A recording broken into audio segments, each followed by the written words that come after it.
ఖాళీగా ఉన్న ప్రభుత్వ స్థలాలను నేతలు అధికారులు కబ్జా చేయడం, నిరుపేదలు నిలువ నీడలేక అష్టకష్టాలు పడడాన్ని కామేశ్వరరావు చూస్తూ ఊరుకోలేదు. చీపురుపల్లిలో రిక్షా కార్మికులను సంఘటితపరిచారు.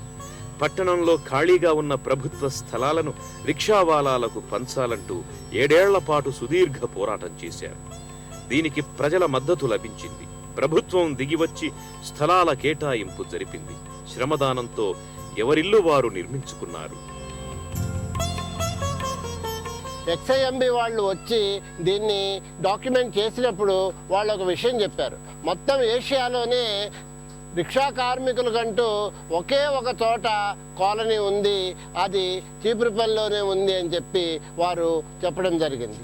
ఇది అంతవరకు మాకు కూడా తెలియని విషయము. ఆ విషయం మేము తెలుసుకుని మాకు చాలా సంతోషం అనిపించింది. రెండో విషయం ఏమిటంటే ఇది నిజంగా ఇంటిగ్రేటెడ్ కాలనీ. ఇక్కడ కాలనీ నుంచి టీచర్లు ఉన్నారు, బిఎడ్ పాస్ అయిన వాళ్ళు ఉన్నారు, ఉద్యోగస్తులు ఉన్నారు.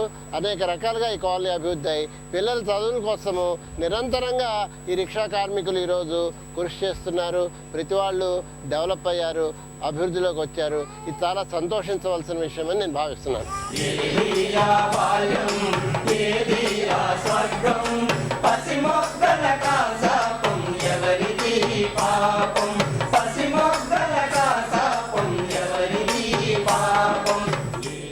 కామేశ్వరరావు సేవా ప్రస్థానంలో సృజనాత్మక మజిలీ బాలబడి.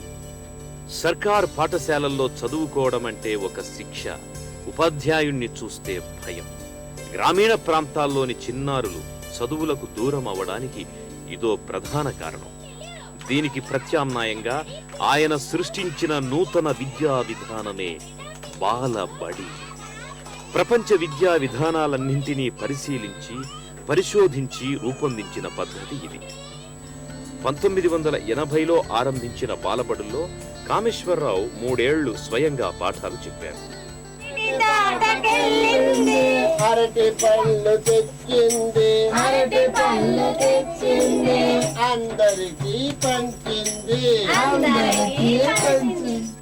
ఈ సరికొత్త చదువుల్లో పిల్లలకు టైం ఉండదు, యూనిఫామ్ ఉండదు, పుస్తకాల బరువు ఉండదు, హోంవర్కులుండవు, బెత్తం దెబ్బలు అసలే ఉండవు.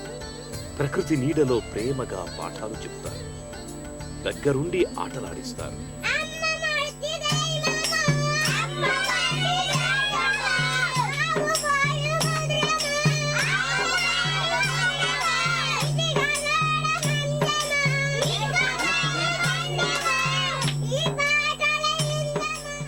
బాలబడి కాన్సెప్ట్ యొక్క ముఖ్య ఉద్దేశం ఏమిటంటే ఆనందమైన జీవితం గడపడం అనేది బాలల హక్కు. ప్రతి చైల్డ్ తన ఇళ్లలో మాతృభాషను చాలా చక్కగా నేర్చుకోగలుగుతున్నారు.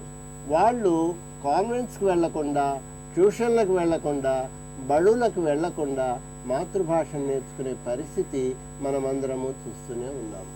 దానికి ముఖ్య కారణం ఏమిటంటే అక్కడ ఒక సహజ అభ్యసన వాతావరణం అనేది ప్రతి ఇంట్లోనూ ఉంటుంది కాబట్టి వాళ్ళు నేర్చుకోగలుగుతున్నారు. సహజ అభ్యసన వాతావరణము అంటే పిల్లలు బిడియము, ఒత్తిడి, భయము లేకుండా తమంతట తాము పాల్గొని తమకు తెలియకుండానే విద్య నేర్చుకునేటటువంటి వాతావరణాన్ని సహజ అభ్యసన వాతావరణం అంటారు. ఇది ఇంట్లో ఉన్నప్పుడు మనము బడిలో కూడా ఇటువంటి వాతావరణాన్ని కల్పించగలిగేటట్టయితే పిల్లలు ఏమాత్రము ఒత్తిడికి గురి కాకుండా, హోంవర్కులు పుస్తకాలు లేకుండా చదువు నేర్చుకోగలరు అని మేము బాలబడి యొక్క రూపకల్పన చేయడం జరిగింది. ఇక్కడికొచ్చే వారందరూ నిరుపేదల పిల్లలు. కడుపులో ఆకలి మంట రగులుతుండగా పాఠాలపై మనసెలా పెట్టగలరు? అందుకే మధ్యాహ్నం పౌష్టికాహారంతో కూడిన భోజనం అందించే ఏర్పాటు చేశారు కామేశ్వరరావు.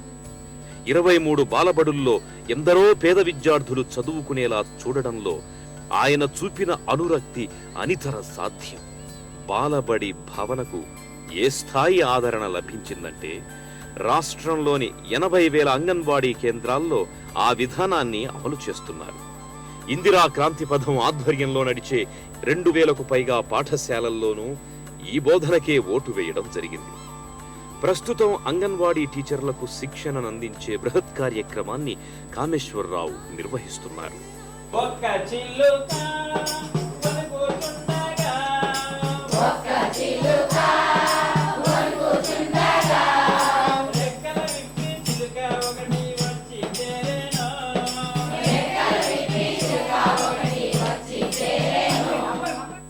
ఈ స్వచ్ఛంద విద్యా కార్యక్రమానికి 1983లో ఆయన శోధన అని నామకరణం చేశారు. మా కార్యాచరణకి ఏమేమి విషయాలు ఉండాలి అనుకున్నామంటే భూమి, విద్య, ఆరోగ్యము, తర్వాత ఉద్యోగ అవకాశాలు, నివాస గృహాలు, ఇటువంటివి ప్రభుత్వ పథకాలు అవినీతి లేకుండా అమలు చేసేటట్టుగా ఉండాలి అనుకున్నాము. అట్లానే లింగ వివక్షత అనేది కూడా ముఖ్యంగా శోధనా కార్యక్రమాల్లో ఒకటిగా మేము తీసుకోవడం జరిగింది. గర్ల్ చైల్డ్ ఎడ్యుకేషన్ కూడా చాలా ముఖ్యమైన విషయంగా మేము తీసుకోవడం జరిగింది. ఇటువంటి కార్యక్రమాల కోసమని స్థానికంగా ఉండేటటువంటి కాలేజీల్లోనూ హై స్కూల్లోనూ చదువుకుంటున్న కురవాళ్ళు కొంతమంది మా దగ్గరికి రావడం వల్ల మేమేం చెప్పేవాళ్ళమంటే వాళ్ళకి, మీరు ఈ కార్యక్రమాల్లో ఇన్వాల్వ్ కండి, మేము మీ చదువుకి ప్రోత్సహిస్తాము అని వారికి చెప్పడం జరిగింది. ఆ విధంగా 10th క్లాస్ చదువుతూ, ఇంటర్మీడియట్ చదువుతూ, BA ఫస్ట్ ఇయర్ చదువుతూ అనేక గ్రామాల నుంచి కురవాళ్ళు మా దగ్గరికి వచ్చి మా గ్రామానికి మీరు కూడా రండి అని చెప్పి మమ్మల్ని తీసుకెళ్ళడం జరిగింది. పేదరికం దూరమవ్వాలి, వెనకబడిన వర్గాలు ఉన్నతి సాధించాలి అన్న సదాశయంతో 3 దశాబ్దాలుగా అవిరల కృషి చేస్తున్న పేదల బంధువు పెమ్మరాజు కృషి ఫలించింది. విజయనగరం చుట్టుపక్కల గ్రామాల్లో అభివృద్ధి ఊపందుకుంది. ఇప్పుడక్కడ నడ్డి విరిచే వడ్డీ బాధితులు కనిపించరు. 200 పొదుపు సంఘాలు, 5,000 మంది సభ్యులు పొదుపు మంత్రం పఠిస్తున్నారు.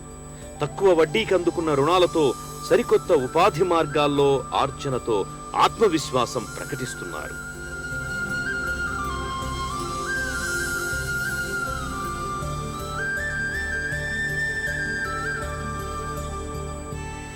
అంతకుముందు మేము చాలా పేద పరిస్థితుల్లో ఉండేవాళ్ళం. కట్టుకోవడానికి తినడానికి కూడా చాలా పేదరికంగా ఉండేవాళ్ళం. ఈ పొదుపు సంఘాలు పెట్టిన తర్వాత ఈ పొదుపుల ద్వారా మమ్మల్ని అభివృద్ధి పరిచారు. మొత్తం మా సంఘాలన్నీ కలిపి 8,06,000 సేవింగ్ చేసుకున్నాము. మాకు బ్యాంకు నుంచి లోన్ 20,60,000 వరకు మాకు లోన్ వచ్చింది. ఇలా లోన్లు అవి వచ్చేటప్పుడు మా సంఘాలందరూ కూడాను వాళ్ళ యొక్క అభివృద్ధికి కొంతమంది వ్యాపారాల కొరకు, కొంతమంది ఆవులు అటువంటివన్నీ కూడా కొనుక్కొని వాళ్ళు అభివృద్ధి చెందడం జరిగిందండి.